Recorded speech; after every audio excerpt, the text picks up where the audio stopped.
Hold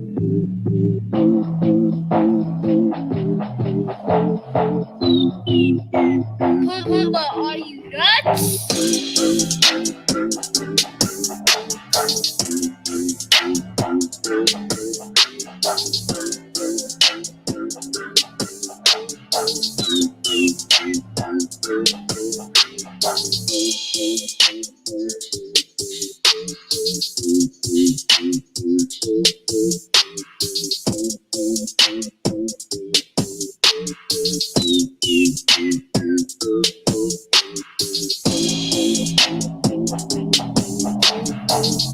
Good morning, everyone. This is Financial Literacy 101. And today we'll be talking about how you can essentially increase your bottom line. And there's not going to be any sort of information that's going to be speaking over your head that, oh, you need to go do this, that, and the other. There's going to be some very, very simple things that you can easily do to increase your bottom line.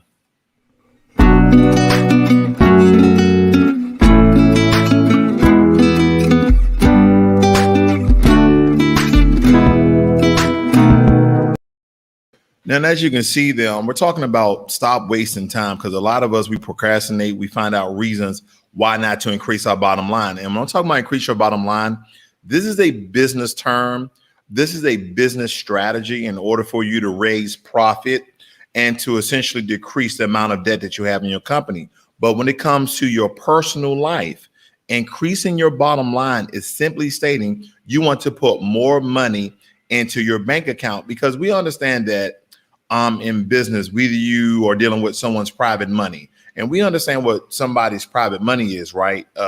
It could be family members, friends, or colleague who you get into a negotiation or contract with to give you private money. Both of you assume the risk. But a lot of times when you get into private money, people want you to come in with a little bit of skin in the game, just as well as equity partners, okay? If you have the time, you have the skills, you have the know-how, you have the motivation, there are people who will want to take stake in a business idea or a business venture who simply just have the money but not have the time. The problem is, in most cases than not, that you will be inside of that particular contract owing 15, 25 to 35% to that other person. But you're just trying to do is put more money inside your bank account, then maybe later on you want to start your own business. Maybe later on you have a sort of concept or an idea or a prototype you would like to build. But more times than not, people want to save up and have a lot of money without doing that much work. And you say, okay, what information you're going to give me that I already don't know? It's very simple, ladies and gentlemen. Most of us, when we think about increasing our bottom line, the first thing you should be thinking about is how are you decreasing the amount of money you're spending a month? Very, very simple, right? Very simple information, but that's the one thing that we do not do. And then there's a lot of businesses out there that we can take 25 grand or less, but I know you're saying, well, I don't have 25 grand in order to start certain businesses, but how I'm going to get 25 grand in order to start my business. Now, I've done a video how you can start a business with $5,000 or less. But here's the thing. I like using my own money when it comes to some businesses. And if I had 25 grand in the bank, I'll probably use 5 to 10 grand in order to start the business. That is what you're referring to.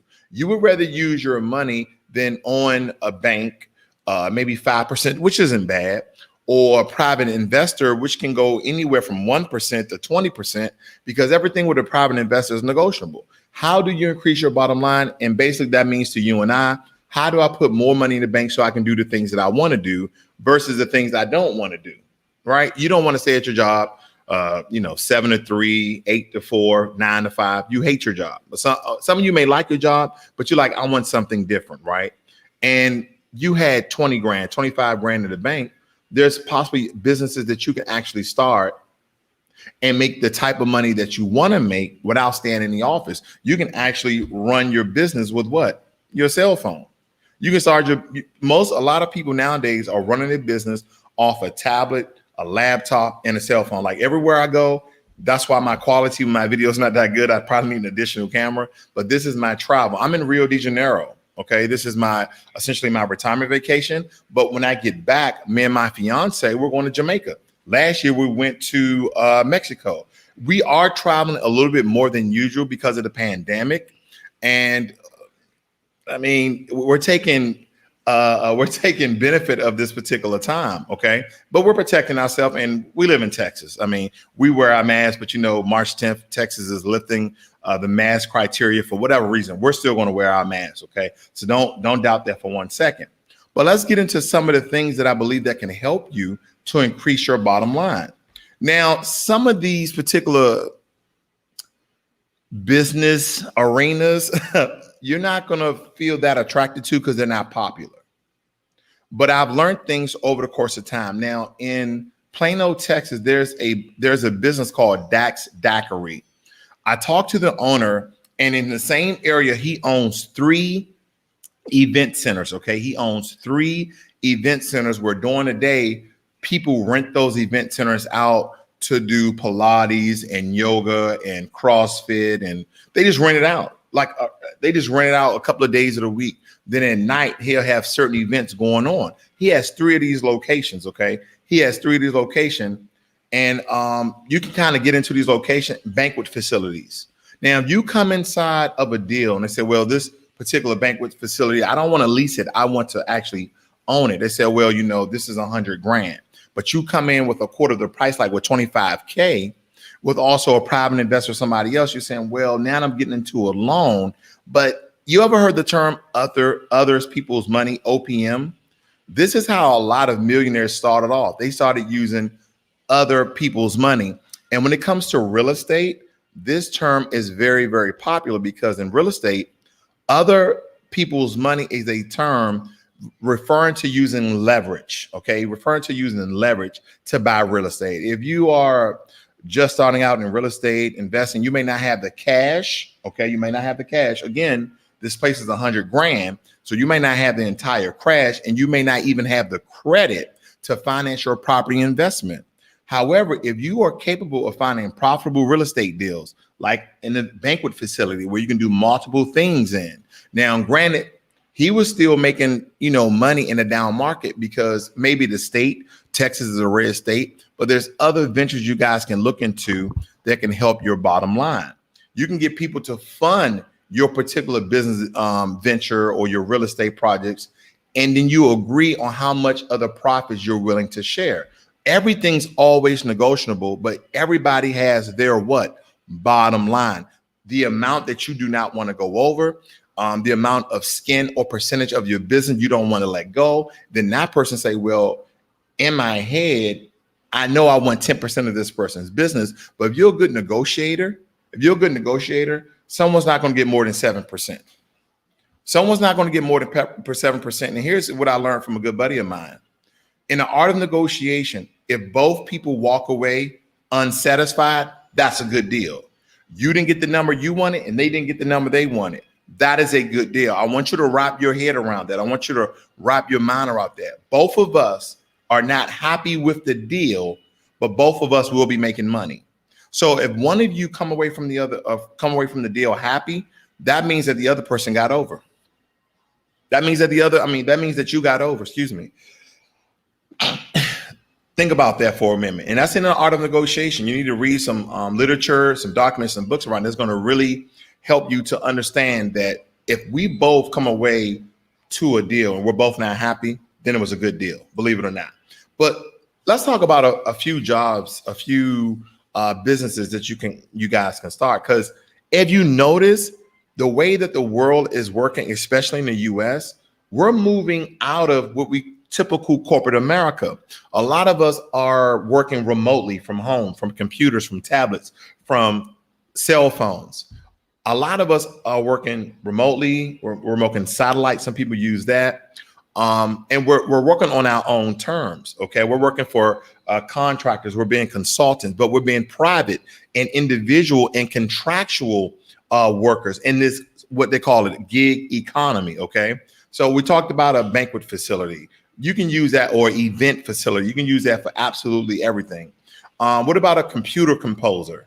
Look some of these things up because you're like, well, I never heard of that. You guys should be looking into those very niche spots that a lot of people not in. Now, let me tell you this, family. When it comes to Black people and hair care and facial products, there's a lot of us in this particular field. Now, if you have a special product, if you have a special line and it's going to stand out among everybody else, then absolutely go start your skincare products. But two things that Black people are heavily involved with: skin products and food. Skin products and food.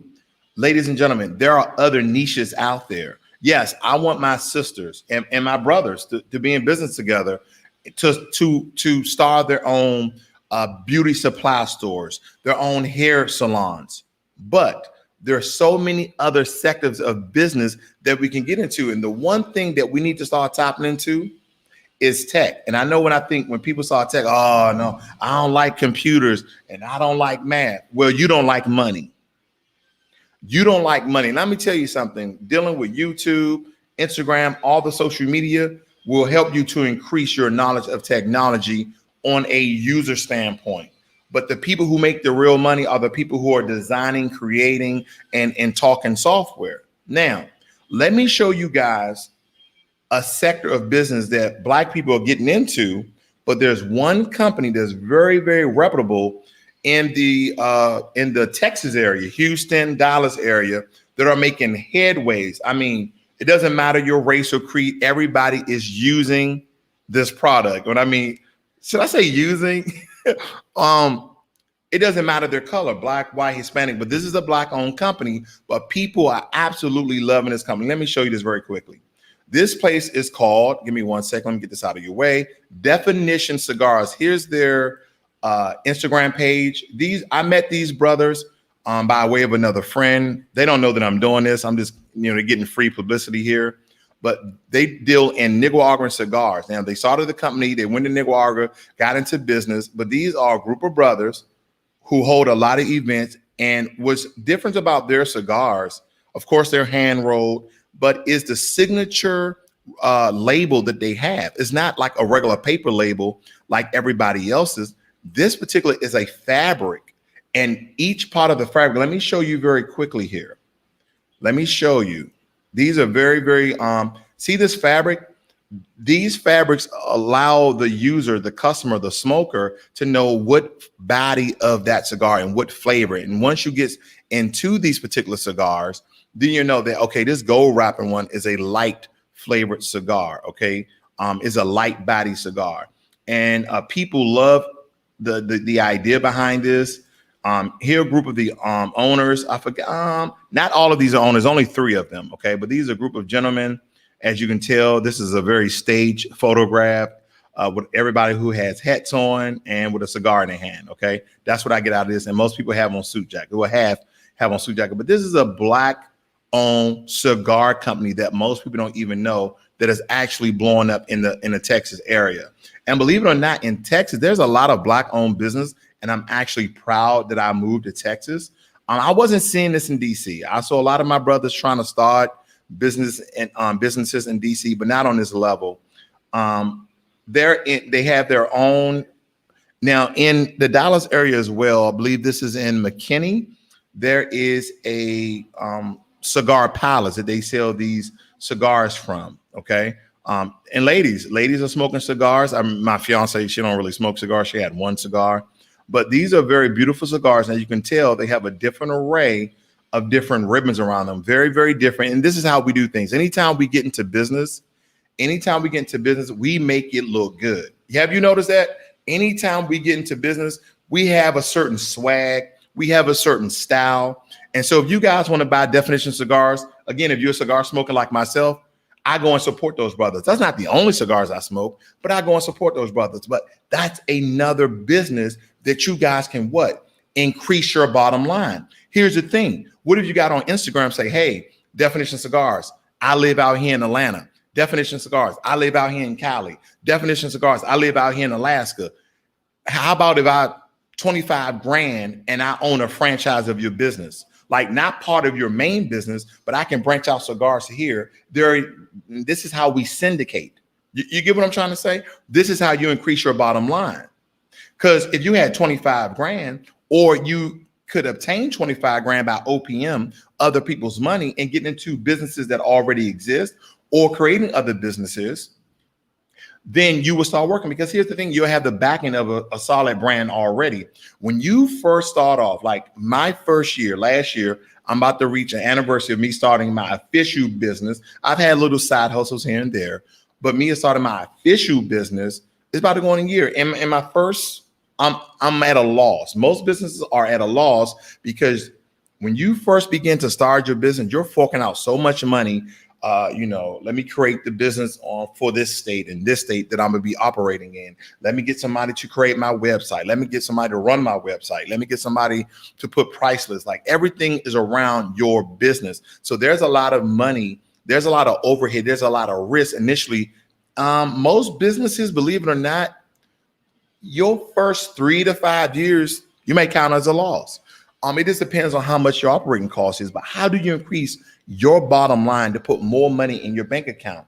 Number one thing you're gonna have to get over is risk. There's always risk. Now, the risk is different if you are a good steward of your finances and you're saving money. That makes sense? And you're saving money. And I'll give you a point. Let me see if I can show something, because I think it's very imperative that I give you this information, because ladies and gentlemen, boys and girls, whatever you want to consider yourself, let me tell you what I believe the purpose of life is.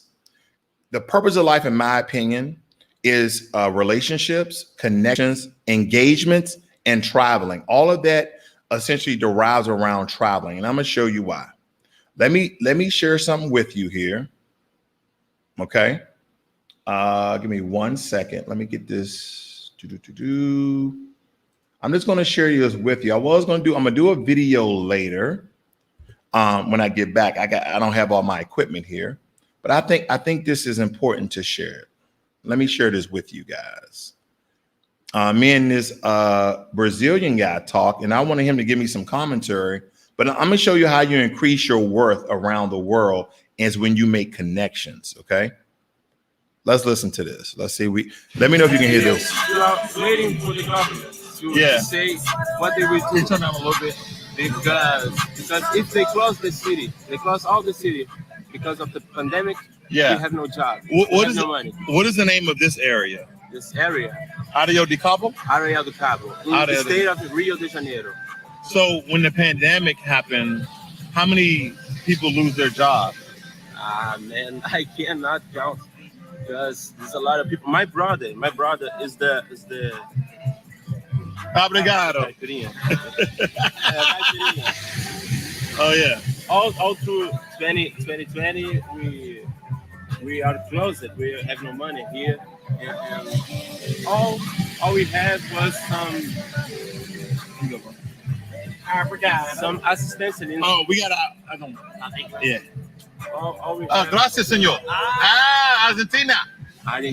All we have all through the time is some 600 reals. It's a little bit. Do you live in Areia do Cabo? I live in Areia do Cabo. Oh, okay.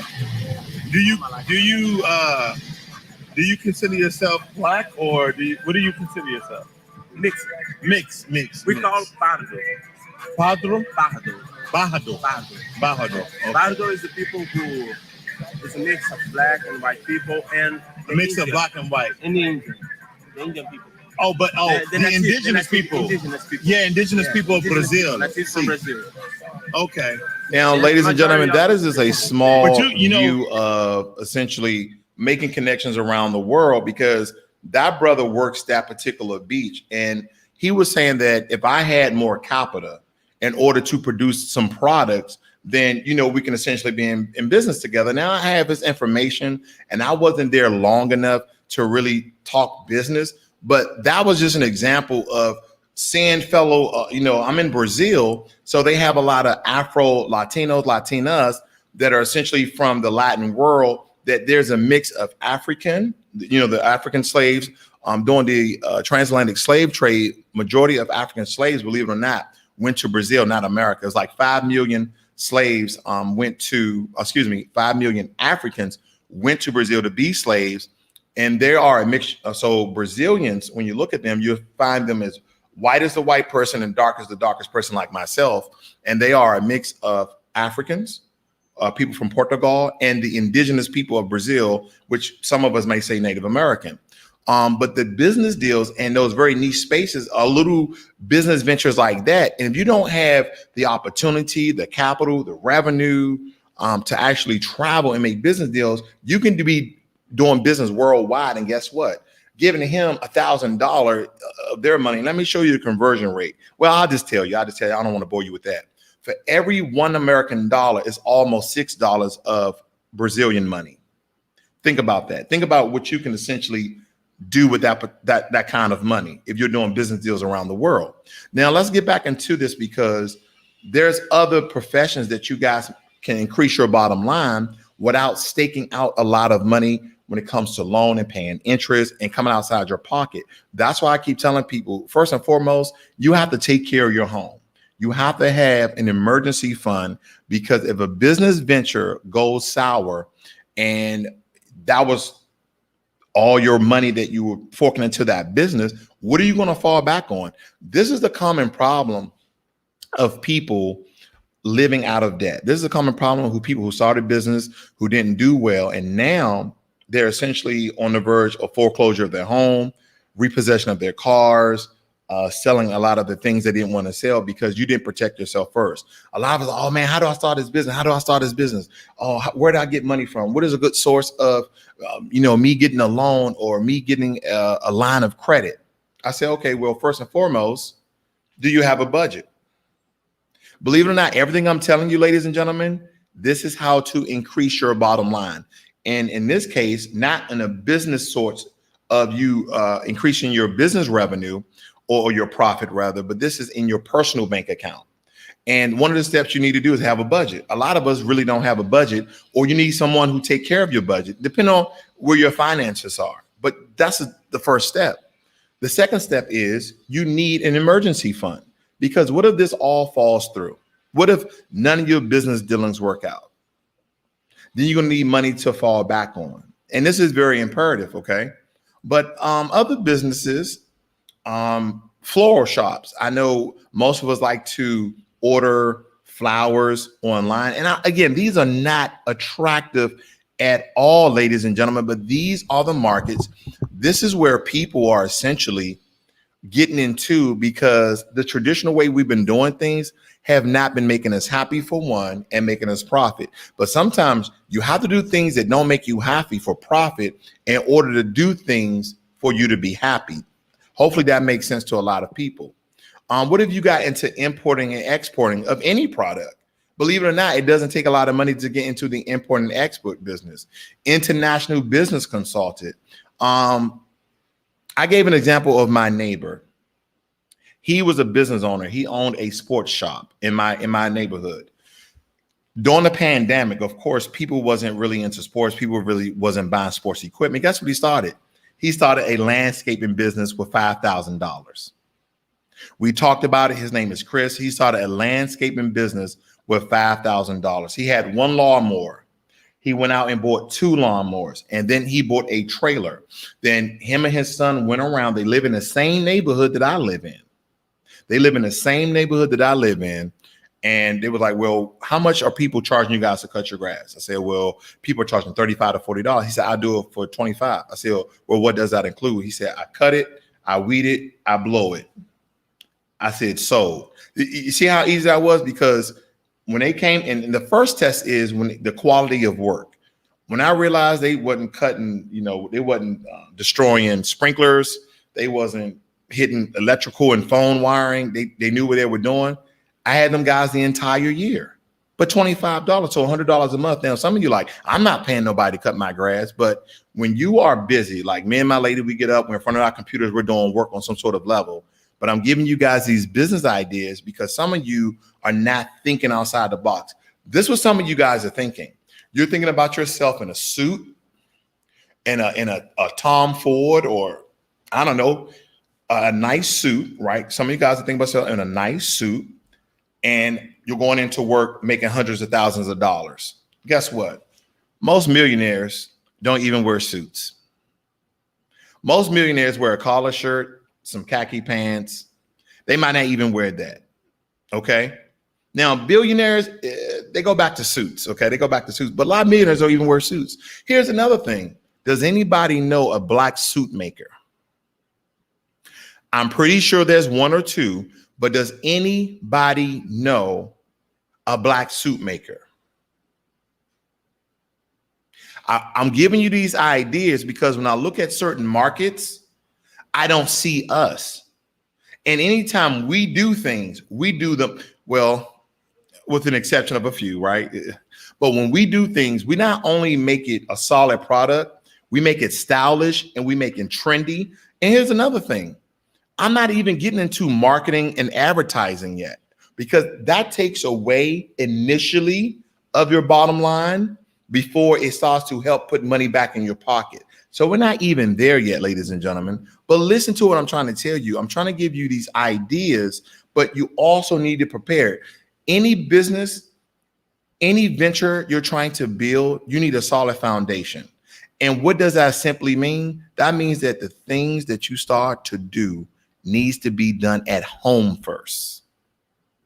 They need to be done at home first. When you're looking at your financial stance, you first ask yourself, well, how much money do I got? How much money do I have coming in? How much money do I have going out? How much money am I using to run my apartment, to run my house? Because believe it or not, your house, your apartment, believe it or not, is already a business. Think about it. You have an operating cost for your apartment. You pay utilities, you pay rent, you pay food. Same thing with your house. Now, in a house, when push comes to shove, people always say, yeah, you should buy a house. Well, I'm not ready to buy a house. Well, why are you not ready? Now, there's two main reasons what I get when people say they're not ready to buy a house. One, they don't have the money. And believe it or not, that's a lot of times true. And people will push you into things they don't know where you are financially. But the second most popular one is emotionally. They're not emotionally ready to get outside of an apartment, even though a house is a good buy. But let me tell you something, ladies and gentlemen. When people tell you that, oh, you're paying $1,400 in your 2 or 3 bedroom apartment, you might as well go ahead and buy a house. I want you to take a step back, because that's not the full story of buying a house. But even though I feel like my house is an investment, it's a business. If I can keep this house going for the next 5 to 8 years, it may bring in $100,000. But if I continue to do side hustles, I can bring in another $100,000. You see what I'm saying? But nonetheless, I want you to think about this. So you go in, you have a good credit score, you buy a home. You get a home for $300,000, right? You have to put a certain percentage down.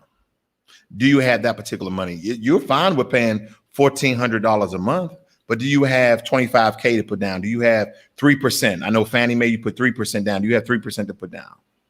$3,000. You have $3,000 to put down. Okay, cool. So now let's say, for instance, your mortgage is $1,200. You're like, yeah, I was paying $1,400. I can do this. Have you factor in your utilities? Utilities, when it comes to houses, usually double. So if you was paying $50 for water, you might end up paying $100 for water, because guess what? You got to water your grass. If you was paying $40 for your electricity, you may pay $120 for your electricity, because you have a bigger volume of space to heat and to cool. So there's a lot of other associated costs with houses, right? House warranty, like mine's with Choice, house insurance. Yeah, I mean, the list goes on and on, but that's the thing that people don't understand. So that's why you need to be very, very well informed. Good morning, Born Majesty. Good morning, China. Good morning, Broad John. And good morning, Mitchell Lickens. Thank you guys and ladies for joining me this morning. I do appreciate it. But I want to give you some other things. What about a nanny service? Believe it or not, even though people are at home, do you know people will still pay you to take their kids? People will pay you to take their kids. How about you get certified? You're at home working. How about start a certified nanny service? You taking care of people's kids. Maybe you like cooking and cleaning on the side. You can do it a couple of days a week. These are all great ways. What about a pest control service? I know I told you, none of the things I'm telling you are attractive, but these are very niche, and a lot of people are not in this space, and there's money to be made. Now, when it comes to your bottom line and increasing it, we're going to briefly go over marketing. If you notice, a lot of companies are doing a lot of promotion, a lot of CEO analytics for Black-owned businesses. Now, depending on what sectors you want to get into, I hate to say it, ladies and gentlemen, if you live in the United States, the most racist country in the world, next to some others, then that could absolutely hurt you or help you. Now, I'm gonna just say it. Dax Daiquiri's a Black-owned business, but he like, oh, I'm a human being. Like, brother, no one said you wasn't a human being. I said the one reason why we are here is because you are a Black-owned business. But he didn't want to look at it in that particular way. He did like, oh, I'm a human being and blah, blah, blah, blah. Like, brother, I don't know what time you're living in, okay? But believe it or not, me and my lady, we go and search and find and support Black-owned businesses, especially in our area, okay? So it really depends on what sector and market when it comes to advertising of where you're going to put your money in, right? Because take, for instance, if you are a Black suit maker, I'm just going to use that example. I'm going to be real with you. I'm not necessarily going to label myself as a Black-owned business. People will know that it's a Black-owned business, but I'm not going to label myself as a Black-owned business because you have to think about numbers. Numbers, okay? Majority of this country is white. The second majority of this country is Hispanic. African Americans, foundational Black Americans, are only 13.4% of the population. And I want you to really think about this. If you're going to get into suit making, if you're going to get into a cigar business, how many of the 13.4 actually buy suits and smokes quality cigars? We're not talking about Backwoods and Optimos and White Owls. Okay. We need to understand the market and the labeling. So Google felt as though, Amazon felt as though they're doing this great thing by saying these are Black-owned businesses. But then again, you got some people who are non-Black. Then you got some people who are Black. I call them in support of white supremacy. I digress. Who don't really want to support Black-owned businesses. So one of the things is, I know I'm a Black-owned business, but I don't need to label myself as a Black-owned business because when it comes to numbers, we are not the majority. We're not the second majority. We're the third majority. And out of the third majority, how many of us are smoking cigars and wearing suits? You see what I'm saying? So it depends on what sector you're in. And then when it comes to nanny service, I mean, we probably do well in that. I mean, white people are used to Black people taking care of them. I digress. What about pest control service? Yep, you can start your own pest control service for under $25,000. Think about that. You could use your car, slap a label on it, go to a school, get a certification, all within 90 days. And believe me, a state like Texas and a state like Georgia, especially a lot of southern states where there's bugs all in the house, you do primarily well. Okay. Television repair, a ticket broker, a video tech service, open up a winery. How many Black-owned wineries you know? Like I know that I briefly went over the McBride sisters, okay, Black Girl Magic wine. It's good wine. I mean, some of the wines me and my lady liked and some of the wines we didn't. That's going to be with any product. And I'm going to leave you guys with this. In order to increase your bottom line, you're going to have to endure risks. You're going to have to take some chances. But the first thing I want you guys to do is make sure that you take care of home first. Taking care of home simply means that you know how much money you have coming in and going out, and you have a budget. And then secondly, you have an emergency fund. At least do those two things for me before you talk about starting a business. Because when my clients call me up, as a matter of fact, I have a client. Lost train of thought. When my clients call me up, we talked about how to increase money in their bank accounts. That's what the conversation is really about. And business ventures and giving advice. Those are the first things I'm going to talk to you about. So right now you're getting $100 worth of information totally free, because a lot of you want to jump into business and you already have a substantial amount of debt. If you notice, we have not really talked about debt other than in a sense of business, because debt can hold a lot of us back. Because I'm not going to be a Dave Ramsey, and I like Dave Ramsey, he's a pretty good guy. I mean, as far as the information is concerned, but if you're trying to start a business, the only two things I care about is your budget and you have an emergency fund. When you start talking about, well, I don't want to be in debt. Well, how much debt you have? Well, I have $100,000 in school loans. Do you know how long it's going to take you to pay off $100,000 unless you hit the lottery, unless you create an invention that takes off, unless you broker a deal or something like that? It's going to take you a very long time to pay off $100,000 in order for you to start your business. Most people start businesses in debt. 9 out of 10 people, I'm just going to throw out a very arbitrary number. 9 out of 10 people start businesses in debt. So you won't be the first, you won't be the last. So let's not even look at the debt point of view. Let's look simply at the business point of view of it. Okay, you'll have your personal debt, then you'll have business debt. But guess what? When that business starts to take off and you start bringing in money, then that works good as well. Now, the other thing I would like to mention to you guys is the way that you prepare yourself for this venture, because that's why the emergency fund is so important. Because when you go off into these business ventures to increase your bottom line, the first thing you have to do is change psychologically your emotional state when it comes to money. A lot of things I've been saying here this morning have not been very popular. People don't really like to hear this, but this is the truth. If you really want to start your own business, or these are synonymous. If you want to start your own business and increase your bottom line, or just increase your bottom line, the number one thing you can do is to decrease your spending. Make a goal for yourself. Say, you know what? I looked at my past month expenses. I spent $4,000. And out of that $4,000, I spent $1,500 on stuff I did not need. So you can start off, say, you know what? Instead of, I'm just giving an example. This doesn't mean you have to. I'm going to start off by not buying juice. So I saved $100 last month.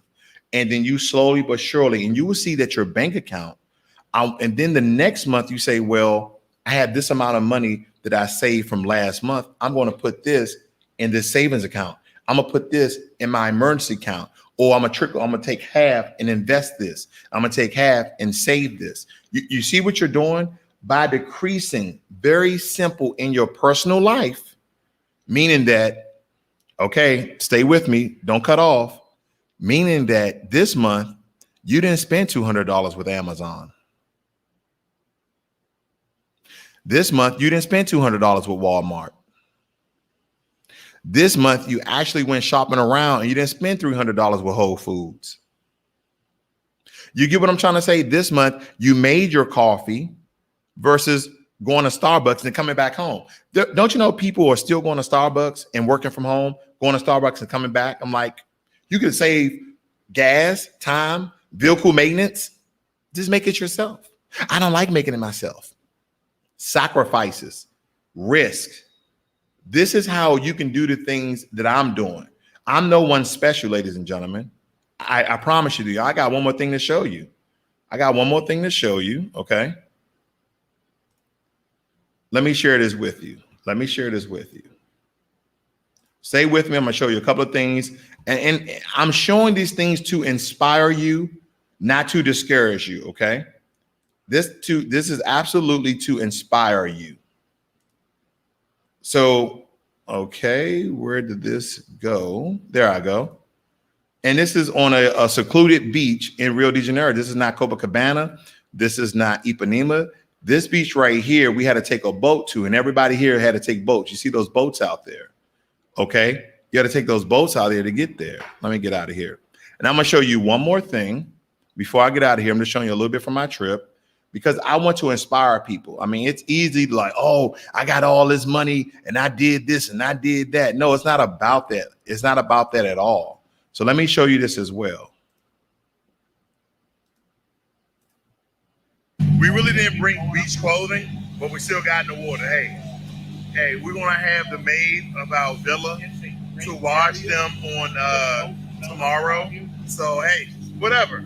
I mean, I'm having a great time. The sun is shining. I got my shades and my hat, but guess what? Him, I'm protected. He didn't come ready. You know, I got everything going on. You know what I'm saying? I got the mask right here. I got the shades. I got this is not a fedora. I don't know what it is, but he's out there exposed with the old dog hair from South Central drinking the juice in the hood. He don't know I'm clowning him because he's actually recording right now too. But I gotta clown him, right?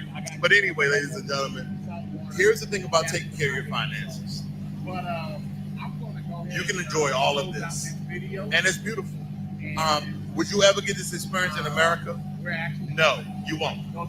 It matter. I'm in another continent. I'm in another continent first and foremost. Then I'm in another country. Then I'm traveling to different places in that country because we spent 2 weeks here. We got about 3 nights, but nonetheless, ladies and gentlemen, absolutely gorgeous, absolutely beautiful. I'm enjoying my time, and yeah, this is why you need to learn money and be inspired.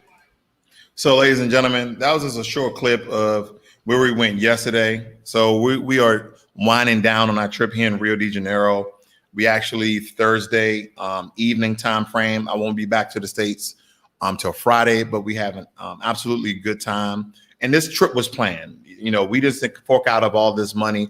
This trip was planned by a year ago. And that's why I tell people make funds for vacation. But again, you have to handle your business at home first so you can enjoy your life later. And I know a lot of people are not taking vacations, not because of the pandemic, simply because they don't have the money. Even before the pandemic, let's briefly talk about pre-pandemic. People didn't have the money to go on vacation. During the pandemic, people don't have the money to go on vacation, even though vacations are even cheaper. So this is why this video is very important. Please like it. Please share it.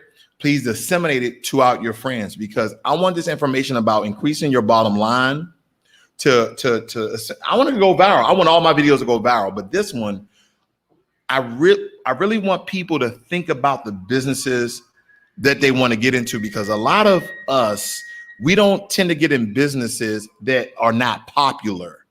You get what I'm trying to say? We tend not to get in businesses that are not popular. But let me tell you, those darn Definition cigar guys, they have made those cigars popular with swag, with flavor. What else words they use? On fleek. I don't know what words they use anymore. But they're blowing up in the Texas area, and I know they're going to be syndicated out. Look for a franchise opportunity, but also come up with your own opportunities in different areas that you can increase your bottom line. I don't care what nobody says. When it comes to your personal life, your bottom line is when you look in your bank account and there's 2 different types of swallows you take. When someone tells you a price and you go, yeah, can I get back to you on that? Then there's another one. You go, can I get 10? You see, different types of swallows. One you can't, it's real hard to swallow. Then the other, like, whatever, man, give me 10 of those. And that's where you want to be. But it's, again, I know. We've been downtrodden as a group of people. We have been done wrong. We've been discriminated, racially, you name it. You know the whole list of disparities we've been through, but we got to continue to strive. And there's some very basic things that you can do to help you and your family, but it's going to take sacrifice and it's going to take risks. Okay. So there you have it, ladies and gentlemen. I see we got Sean in the room. Good morning to you, as well as Liz Thompson and Apollo Red. I thank you all for joining me today. Please like this video, share it, and subscribe, ladies and gentlemen. And I see you guys pretty soon back in the States, but nonetheless, this is Financial Literacy 101. Learn money and be inspired. You guys have a great day.